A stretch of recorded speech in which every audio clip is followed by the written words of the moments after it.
Assalamualaikum. Good morning and welcome to this special edition of Breakfast at UMHealth. As you know, March is Colorectal Cancer Awareness Month, and in conjunction with this, we have decided to hold a Colorectal Cancer Awareness Forum. And what we have chosen as the theme for discussion is very much in line with WHO's agenda for 2024, and that is that together we need to challenge those in power. So with me, I have three eminent speakers representing different organizations, but also different specialties.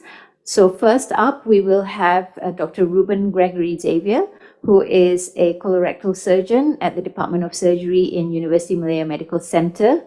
He will be followed by Associate Professor Dr. Wan Zamaniah Wan Ishak. She's the head of the Department of Oncology at the Faculty of Medicine, University Malaya.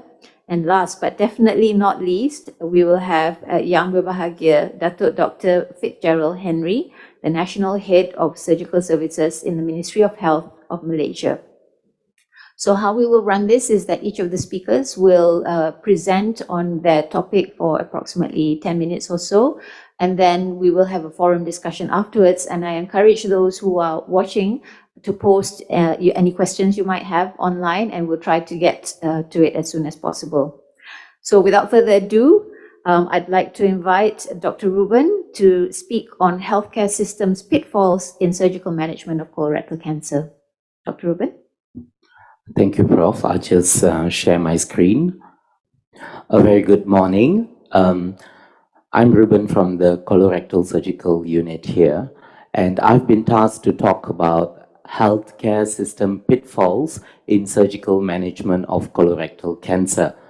Before I delve further into the crux of my presentation, I would like to draw your attention to this, which is the World Cancer Campaign that kick-started in year 2022 with the slogan, "Close the Care Gap." So this is a story that is told in three parts. It started in year 2022, where the focus was about empowering people with the knowledge about cancer and cancer care. And last year, the slogan was "Strong Alone, Unstoppable Together." So uniting the voices for better management of cancer care. And this year, it culminated with this year's slogan, "Together we challenge those in power." So that brings us to the theme of today's discussion. So this basically is not about antagonizing the framework or the policies that are already in place, but to push boundaries so that we can have lifelong changes, lasting changes to make it easy for patients to access cancer care, regardless of their socioeconomic status, geographic location, age, gender, etc.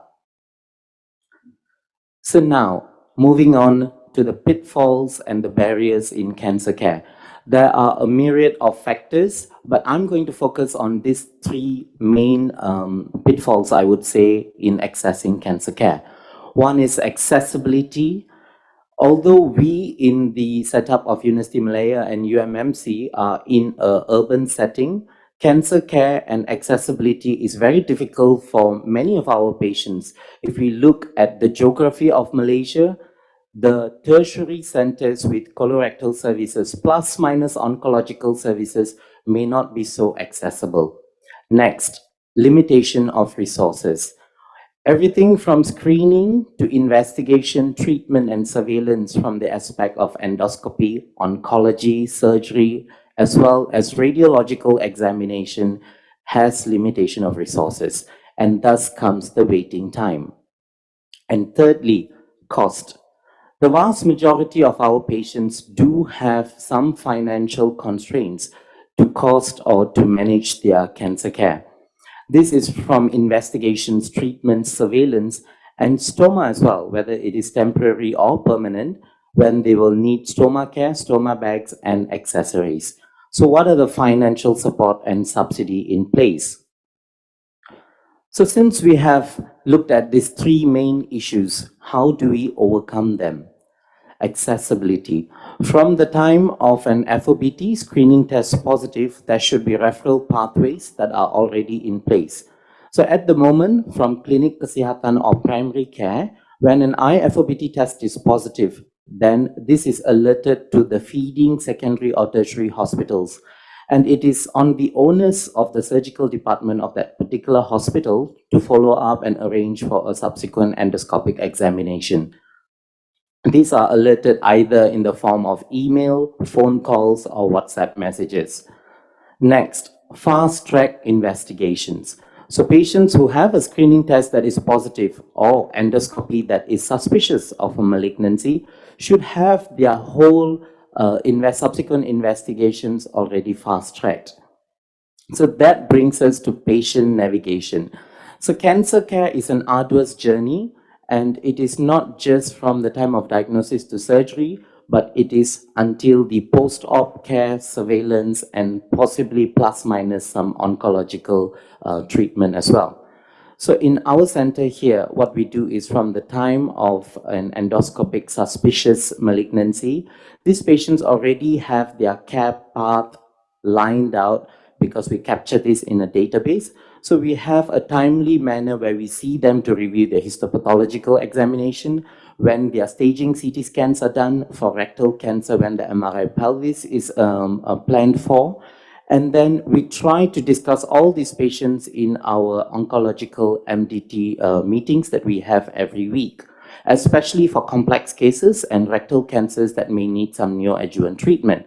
And from then onwards, we have already calculated and projected when is the anticipated time this patient should receive their surgical management and their subsequent surveillance in terms of blood investigations, their TCAs, radiological examinations, and endoscopic examinations are all lined up.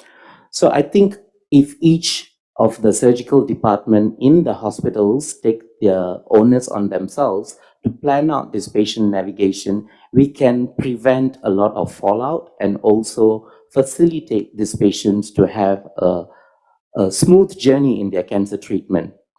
Next, resource limitations. It's not just about increasing OT time because there are many stakeholders that need to come in together. We have the anesthetic team, the nursing team, the physical availability of an OT for us to operate more.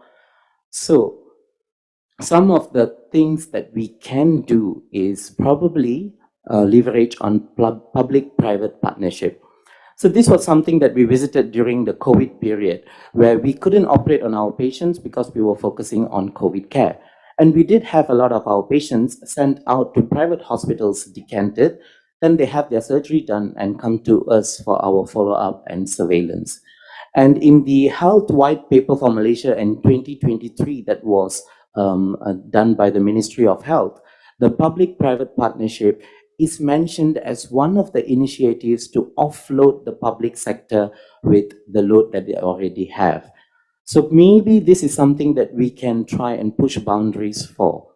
In terms of cost, Magna has always been there as our partner in trying to fight cancer, and they provide financial assistance for medical devices, oncological services, and stoma bags. The other initiative by the Madani Medical Scheme is Peka B40 and My Salam. So Peka B40 is for the B40 group. From the time of diagnosis, they are given 1,000 ringgit upfront to manage their initial expenses. And Peka B40 also provides assistance for transport to the hospital for medical care and oncological services, as well as admission. My Salam pays for inpatient care, for surgery, as well as oncological services. Our Muslim patients can claim from Zakat, and we also have Jabatan Kerja Sosial Perubatan, which is the welfare department. The National Cancer Society of Malaysia provides a lot of services, but one I would like to highlight here is they have halfway homes. So patients who are not from the locality, especially if they have to come to Klang Valley to seek medical treatment for their cancer care, they have halfway homes for the patient and their next of kin for free. And they also provide transport for them to go for their oncological services, mainly focusing on Hospital Kuala Lumpur, University Malaya, UKM, etc. So I think Dr. Gerard will be talking about this more in detail, but I just want to briefly show you this. So this is a map of Malaysia. So at the moment, based on the NSR registered colorectal surgeons, we have about 79 surgeons to serve the nation. As you can see, most of them are focused in the Klang Valley. And if you see Sabah, for example, which is quite a densely populated state, we have one surgeon to serve the nation. And we know it is not very accessible for people in Sabah as the road transport systems are not well established. So they will have to transfer their care or travel to Peninsular Malaysia, for example, and subsequent follow-ups for their oncological treatment as well as their surveillance is not going to be easy. And of the 79, only one-third are in the public sector, with two-thirds in the private sector. So there is quite a mismatch and discrepancy between the public and private healthcare system for colorectal cancer. So that brings me to my last slide. Together, we challenge those in power. So how can we do it? Improve accessibility, overcome resource limitations, and provide financial support. And with that, I thank you. Thank you very much, Dr. Ruben, for that excellent overview of what we really need to do to overcome the challenges of managing colorectal cancer, particularly in our country, which, despite its high middle income status, still has pockets of areas with limited access to care. Now, as you all know, colorectal cancer in this century is no longer a single modality specialty disease, and we often have to deal with it together with our colleagues in oncology as well as other specialties. So next up, I'm very pleased to welcome Associate Professor Dr. Wan Zamaniah, who will be speaking about the oncological black holes in the management of colorectal cancer. Welcome, Prof. Wan. Thank you, Prof. April. Thank you, organizing committee, for this invitation. I'm gonna. Ruben has very nice sets of slides, very illustrating. Mine will be a bit more straightforward because this is what we see as oncologists in our clinic, a day-to-day practice. So colorectal cancer in Malaysia in general, I think Dato will cover this later. 73% is diagnosed as stage 3 and 4. Are we sharing it? 73% is diagnosed at stage 3 and 4 despite the existing screening program. And with the advanced stage, it is normally associated with worse outcome, less effective treatment, and more cost to the patients. The pattern that we see in UMMC is similar, like in national level. Most of the patients that we see presented in stage 3 and 4, and the ones that they come to our unit or our department is patient who needs neoadjuvant chemoradiotherapy for rectal cancer, adjuvant chemotherapy for colon, or palliative systemic therapy, either with chemotherapy plus minus targeted therapy for stage 4 cancers. So the black hole that we normally see is access to the treatment. The number of oncologists in Malaysia is approximately about 180 oncologists. That caters for about 32 million population, and out of this, 42% is in the public sector and 58% in the private sector. And the public oncology centers, just like colorectal cancer centers just now, mainly located in central Klang Valley. We have like 6 cancer centers in Klang Valley in public sector.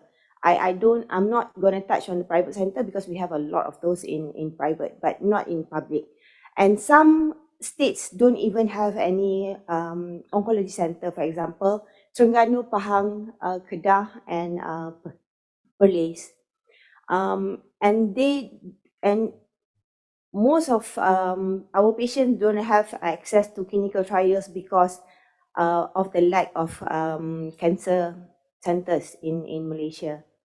And then another problem that we see is reimbursement of financial support or national insurance policy, or the lack of it, compared to the high income countries. These will in turn will cause limited access to the molecular testing in this era of precision medicine, especially in colorectal cancer. Then limit and also limit the access to the drug or targeted therapy. I mean, our government is generous enough to almost fully subsidize the standard chemotherapy drugs, but not targeted therapy because it is a bit costly. And with the era of immuno-oncology moving towards new adjuvant setting, especially in MSI high patients or MMR deficient patients, but at the moment not in Malaysia, because to test for molecular test for the NGS itself costs a bit costly to the patients and to the government for them to fund it. And to fund the drug itself is also a bit costly. And then when they are cured or when they are in remission, where do they go? They need, and when they are on the treatment itself, they need social and psychological support, financial support, as I said. When they are cured, when they are undergoing treatment, they are on MCs, medical leave. But after that, they may get fired or they lose their job. So where do these people go? So they need some form of support on that as well. And then they need there's lack of NGOs or cancer support group, especially in the rural area. In the urban area, we don't have much problem with that, but not in the rural area. And also late detection and delayed diagnosis issues. So gap to bridge. There's some opportunities for improvement. For example, in detecting and diagnosing earlier, where is the screening program will come handy. More promoting more screening awareness, I hope. And then we can detect earlier disease burden, so that the late diagnosis can be prevented. Pushing the limits of the treatment and care, maximizing whatever resources that we have now, and I think our government also are doing something about it. Strengthening governance and leadership also in place, and also strengthening public and private partnership, as what Ruben mentioned just now. Some recommendation for us: reform health financing for cancer care, looking at the model from the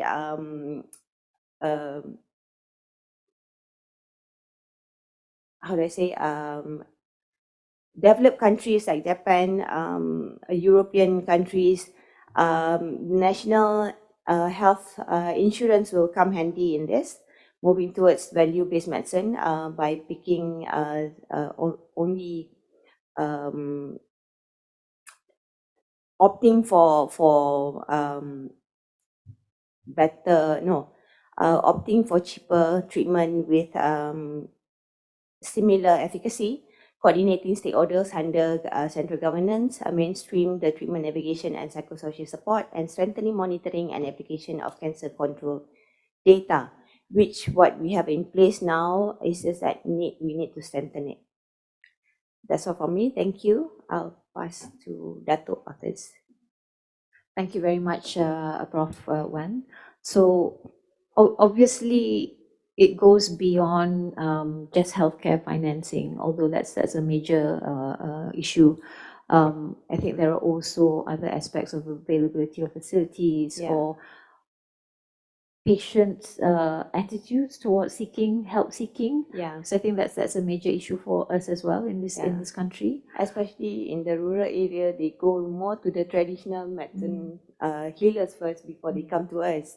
So if we can create public awareness that they need to come to us first before they go to seek alternative medicine, that will be great.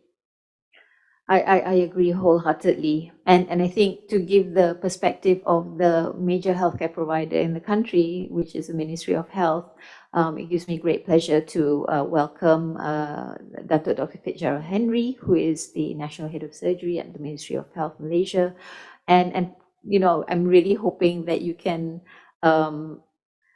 enlighten us on lightening the healthcare burden in colorectal cancer, and perhaps you know, identify for us where the leaks are, so that we can together find the solutions. Okay, selamat pagi, salam sejahtera, salam Malaysia Madani. First of all, I would like to thank University Malaya and Professor April in particular for inviting me to this session. It's always a pleasure for me to be at my alma mater. With that, let me talk on lightening the healthcare burden in CRC. Where is the leak? And I'll be speaking on the Malaysian statistics on colorectal services and attrition that we have, and colorectal cancer screening in Malaysia, the data that is available. Briefly on our data in terms of our cancer registry, this report from 2012 to 2016, we know that colorectal cancer is the second most cancer in our country, second to breast. In compared between male and female, for male is the most common, for female second most common after breast. It is worldwide, that's the data that we have from World Health Organization. It's the third most common cancer and the second most common cancer in terms of death. For stage, when we look at the stage, it is quite dismal from the figures that we have. For males, our stage 3 and 4 is 72.4%, and for females is 72.9%. As compared to other countries, England, the Western countries, the more developed countries, we are far behind. We need to catch up. And this, again, the report from MyScan, our Malaysian study on cancer survival, we find that the overall, our 5-year survival is 51.1%, and at 5 years, we know that the later the stage, the worse the survival. As compared to other countries, again, if we look at Malaysia, where in terms of colon, our results are not too far behind, but where we are lacking is in terms of rectal cancer management, in terms of 5-year survival. Okay, let me talk about subspecialization and our subspecialized surgeons that we have. We know for a fact, based on multiple studies that which has been done, that subspecialized surgeons have got a better outcome in terms of risk-adjusted mortality. And we also know that specialization enhances patients' outcome. What do we have now in terms of subspecialists throughout the country? We have an issue with attrition, and our surgeons are mainly focused on the cities and in Peninsular Malaysia. And if you look at it broadly, we'll find that the deficiency is mainly in East Malaysia. And what are the numbers that we have trained, and where are they now? From 2005 to 2024, we have 65 surgeons who have been trained, and the vast majority of them are in the private sector. Okay, this is a study that we did a few years ago to see when are our surgeons resigning from government service. And in red is those who are in private practice, and in green are those who are in public service. And you'll find that those who are leaving for private practice, the majority of them are leaving at 2 years. It almost seems on the dot.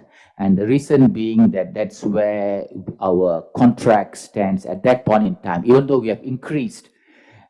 But Having said that, talking about a subspecialist, we know based on our data that colorectal surgery is done throughout the country. Yeah? It's not just in major hospitals like Selayang or Kuala Lumpur or Seremban, Ipoh, etc. It's also being done in Port Dickson, Kuala Pilah, Kapit, etc. throughout the country.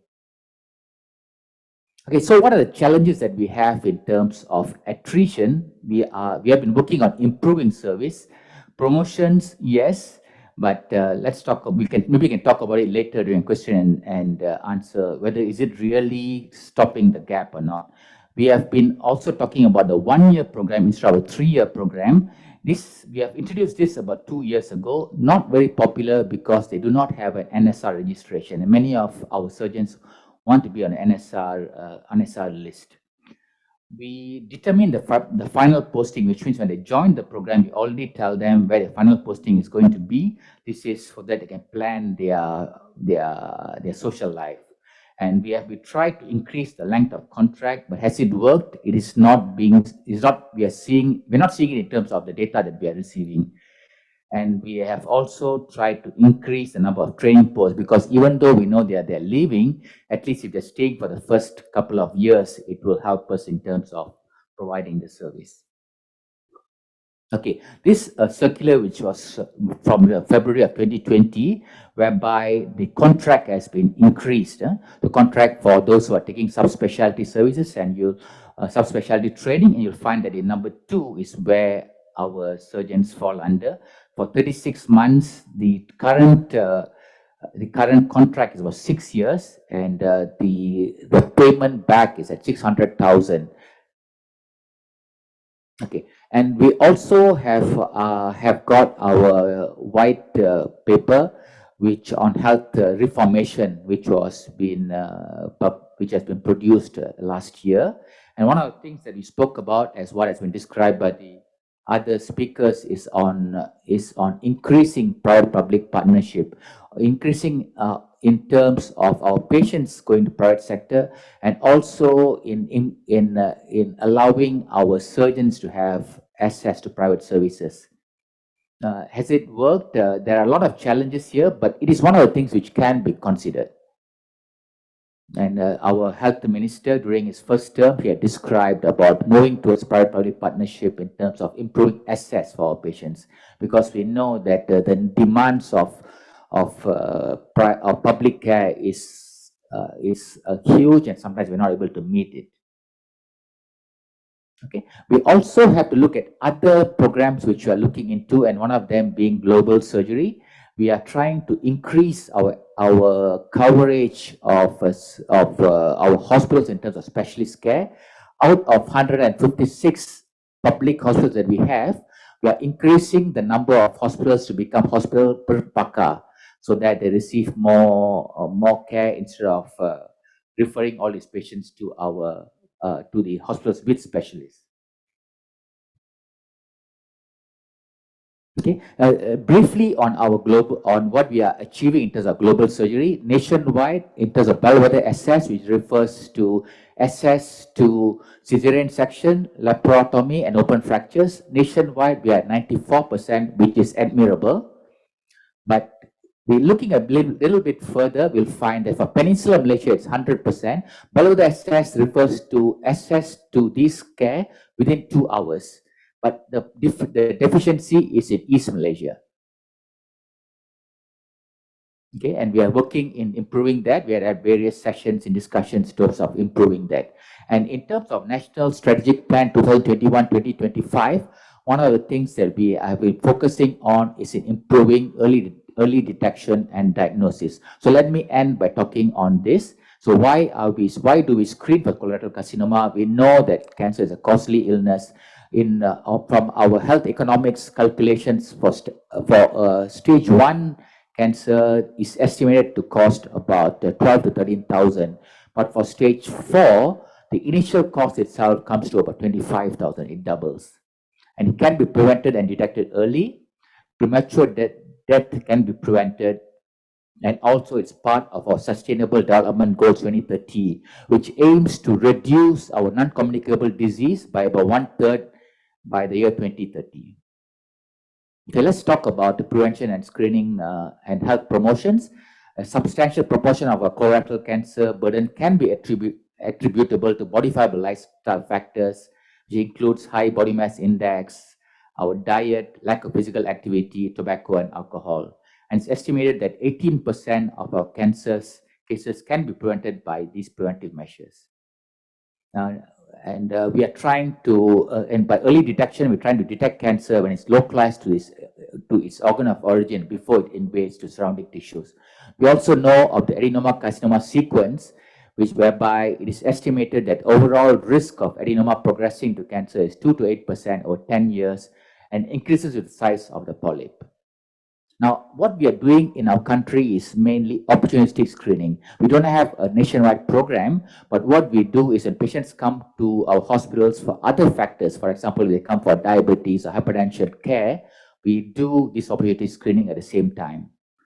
And let's look at our data that we have. It was started in a pilot project in 6 states in 2012. Again, it's opportunistic, and 3,559 patients were screened.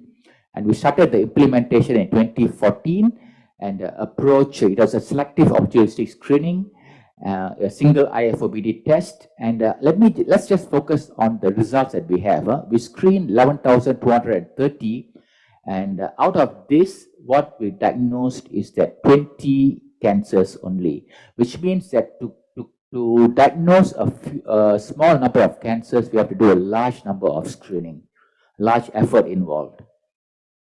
So what do we have now? Number of health clinics providing the service, 2014 was 262. We have increased it to 619 now, but it is known that after 7 years, less than 1% of our eligible population have got access to screening. Okay, the way forward, we need to improve our colonoscopy rate.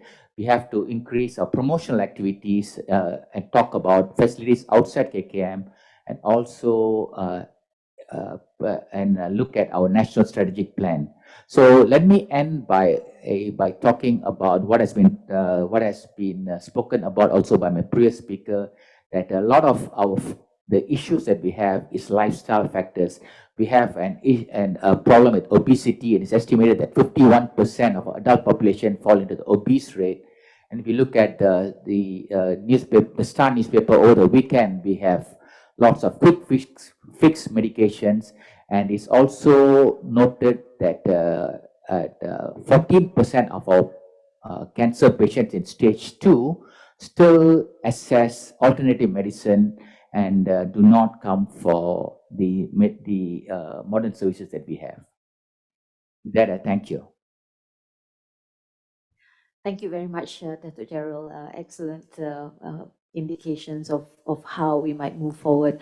And I think in Malaysia, we don't really have a problem in terms of coming up with strategies that on paper should be effective.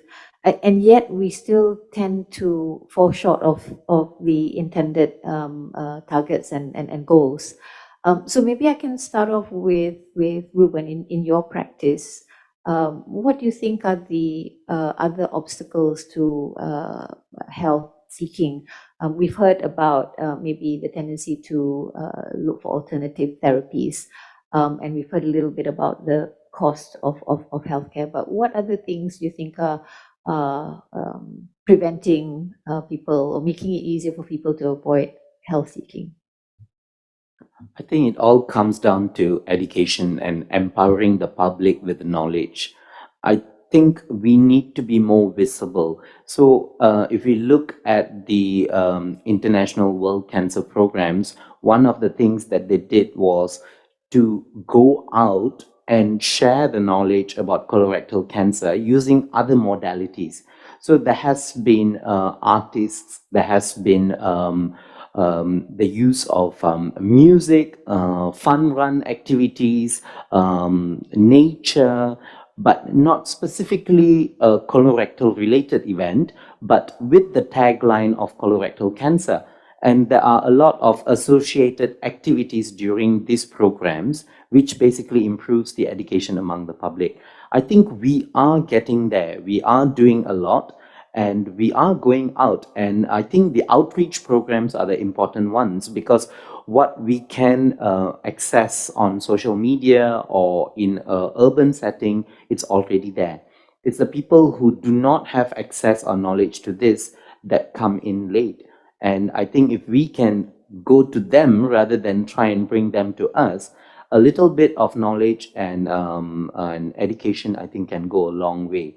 And I think in schools as well, now they have started talking about what cancer is, what health, a good health care system is, and what lifestyle modification is. So the education starting from schools going up to tertiary education, I think is also a big way where we can push forward. Yeah, I agree. It's very much in line with the approach that the universities are trying to take with regards to education in general. You know, we don't wait until they come to the universities, but we're trying to reach out to schools and so on. Nevertheless, I think that's just one piece of the puzzle. And I'm sure that from the healthcare providers' perspective, as an organization, you have these competing needs. So on the one hand, you want to prevent mortality, you want to reduce healthcare costs, etc. But on the other hand, you have this disease that, yes, is one of the commoner cancers in Malaysia, but you pointed out it's a huge effort just to pick up a few early cancers. So how does the Ministry of Health try to strike that balance? And the second thing I wanted to ask you about was public-private partnership. We talk about this a lot, and I believe it is happening in pockets, but it really needs to be a concerted national effort. And how are we going to achieve this? Is the healthcare white paper enough? Okay, the first thing about screening. So we have a program, but as I mentioned, it's opportunistic. It is not. What we have in Australia, for example. It is. We are picking up these patients when they come for treatment for other reasons. If we are going to have a program which caters to the whole country, we have to look at the implications of it. We have to look at the how what we need to be done. Number one, we have to look at the target groups, 50 to 75 age groups, and it has to cover the whole country. It's a huge effort coming to getting those tests done.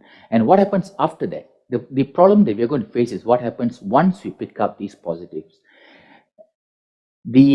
For them to come to colonoscopy, we know that already now, what is existing now, our waiting time for normal patients is already about 3 to 4 weeks in most hospitals, for data that we have.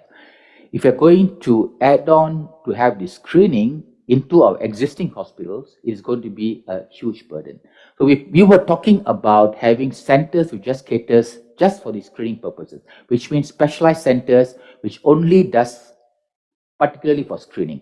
Again, there is capital expenditure and it's going to be a huge investment. In terms of public-private partnership, we had, as Ruben mentioned, we had it done successfully during the COVID pandemic.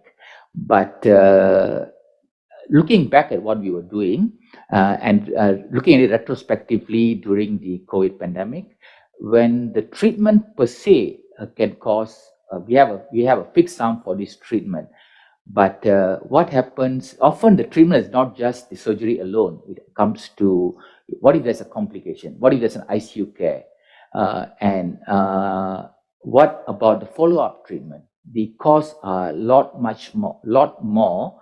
And also the efforts that are spoken about by the government, it involves health throughout the country.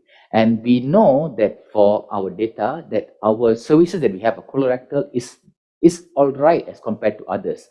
For example, for cardiothoracic, they have a huge waiting time and they have a huge shortage in terms of their surgeons. So the issue of balancing who needs these services more is always a big question mark. But also in terms of keeping our surgeons, not just for public, in terms of keeping our surgeons, I think we need to relook at how we are retaining our people, because we need to, even though we do have this 1 day flexi hour, we need to relook at how we can actually benefit the surgeon, because this thing about public and our division between public and private is not going to solve the problem. It's not going to plug the gap. Thank you. Yeah, and that segues quite nicely into my next question, which is for Prof. Wan Zamaniah. I think oncology and surgery have similar problems with staff retention. And I think despite offering opportunities for those in government service to earn a little extra by full fee paying practice, it still maybe has slowed it down a little bit, but it doesn't prevent it. So what else can we do? What else can we do to make it attractive for people to either stay full time in government service, or at least contribute, a significant amount of service back despite leaving into private practice? It all comes to dollars and cents, mainly. Easier path to go up, I would say one of it, kenaikan pangkat. That is one, because with kenaikan pangkat there will be kenaikan salary. So that is one of the option.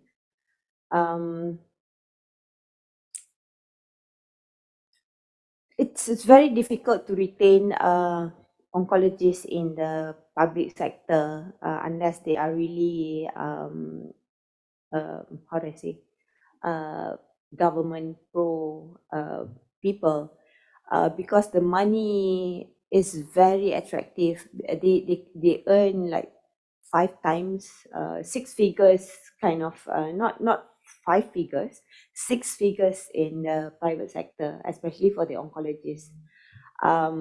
So that is why a lot of people actually left, unless and I'm sorry, Prof, but staying in government, I mean, compared to KKM or MOH side, the promotion is actually easier on their side than compared to our side, because our requirement is more stringent for promotion. So that's why a lot of people, I mean, those are, if you notice, those people are staying, are those people have the same, I mean, are the same people from 10 years ago. We come in and we stay. Those people come in, after a few years they left. Almost similar like Dato Dr said, about 2 years they will leave.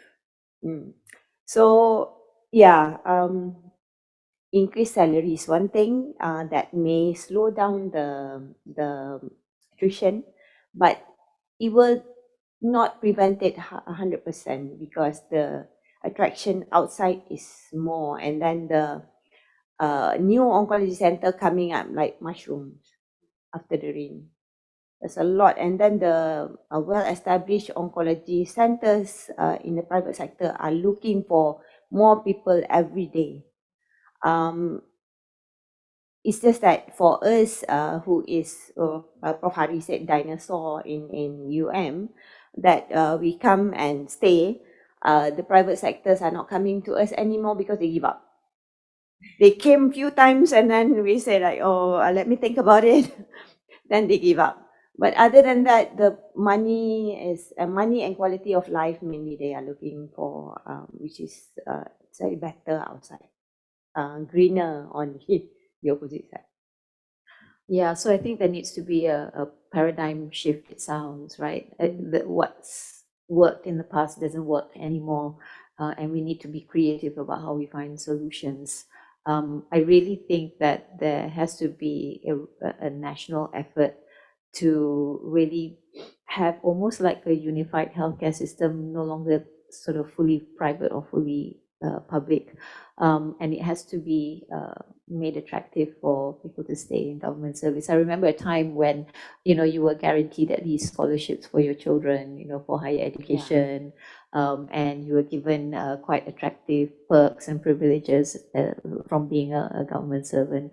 but many of those have been eroded. So I hope that maybe we get some good news from the healthcare white paper.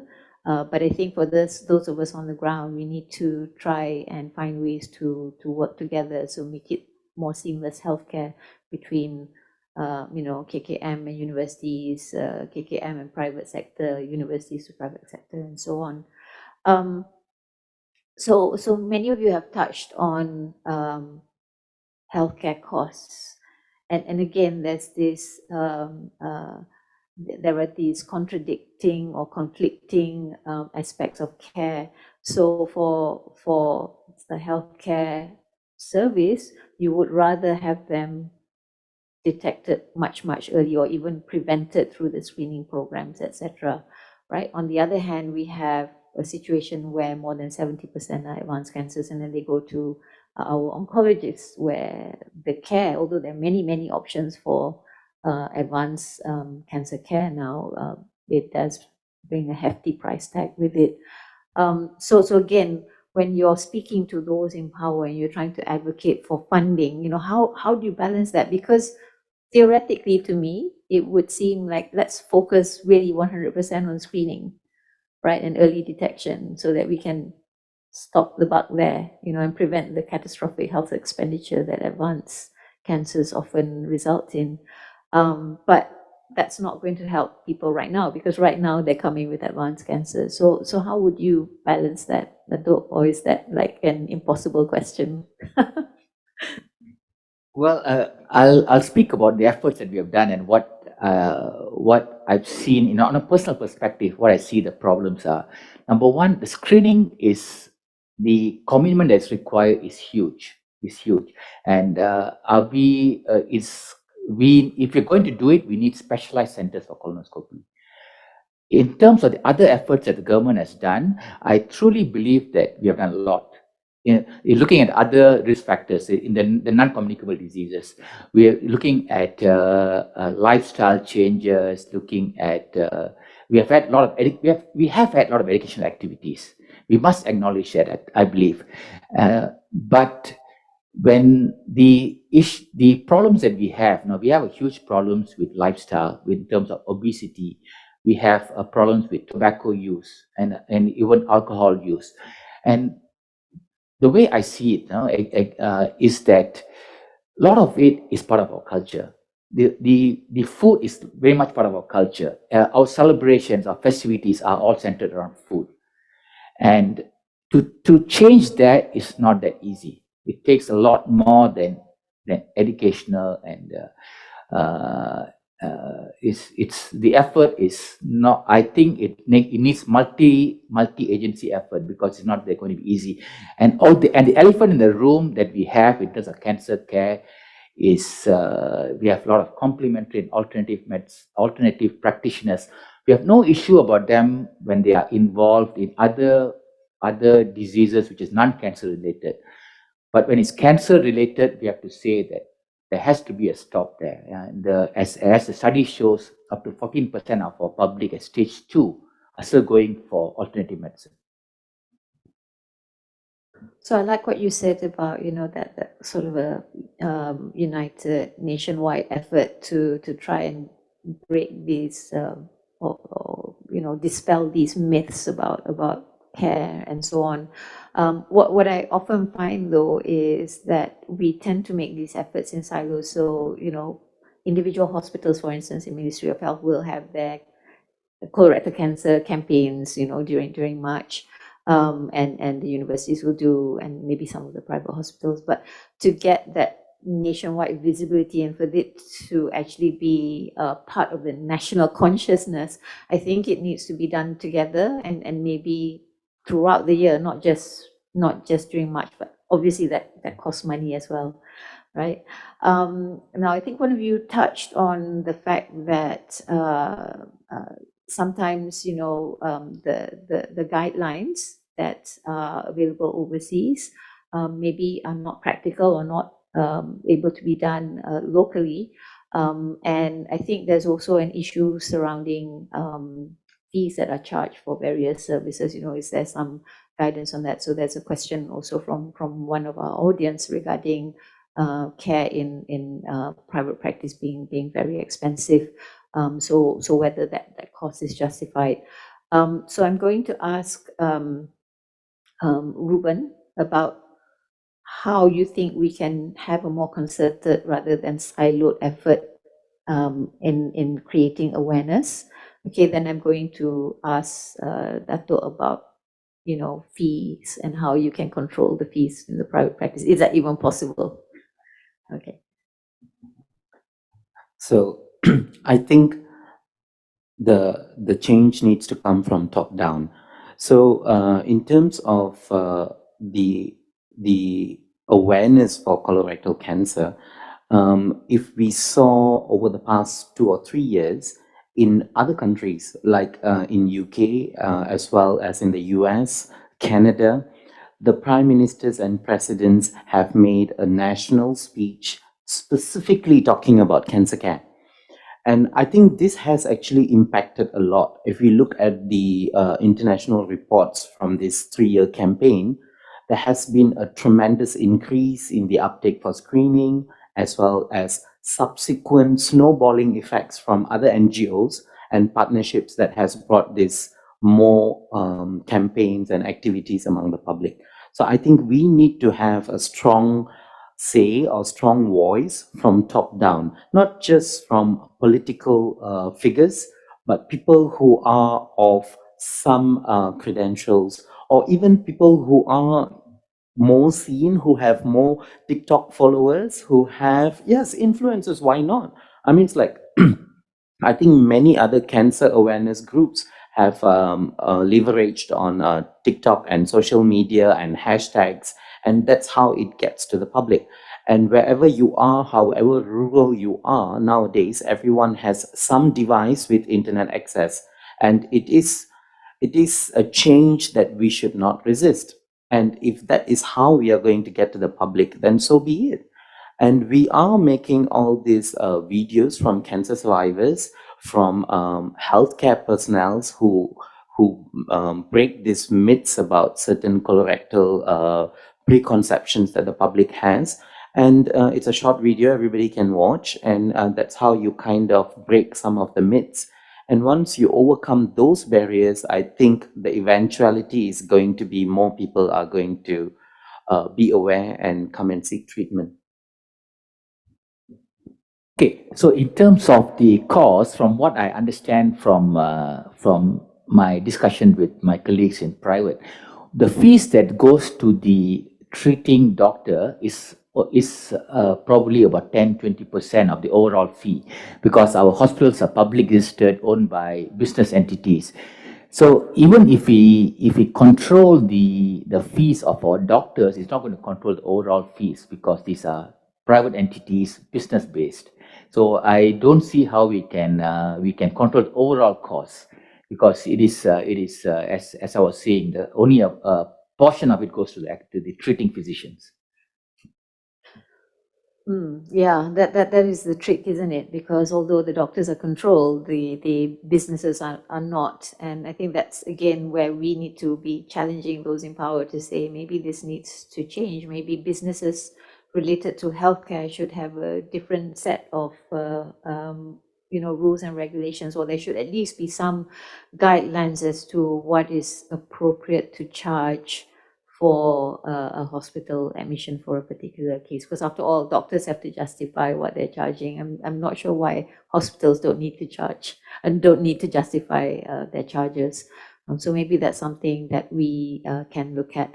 So I'm just going to look and see whether there are any more questions. There's something in the chat. Can we have a look at the chat as well? Okay, so it's just about the CPD points. Okay, so in the last few minutes of this session, I'm going to leave it to Prof. Wan Zamaniah to answer the last question. How do you see universal testing for molecular features progressing in Malaysia? Because obviously overseas it's mandatory in many advanced countries, but it isn't yet here, and I know there are challenges. So how do you see that progressing? It used to be very expensive previously. Sometimes it can goes up to 20,000 ringgit per depends on the panel that we want. And now the price has come down a lot. As cheap as if we can call it cheap, as cheap as about 1,000 plus for colorectal specific panel, for example, few MSI, MMR, HER2 and BRAF testing. So it is more affordable now. Hopefully that will open up more access to more patients. But if we compare it to developed countries, they with strong national insurance policy, they are actually fully funded by the government. For example, Japan, for full panel, i.e. for all disease, they fund once for each patient for lifetime. So that actually helps a lot in planning for the oncologist to plan what treatment next based on that test. The problem is cancer being cancer, of course, they evolve. And for those patients who need second testing, that will not be funded by the government anymore.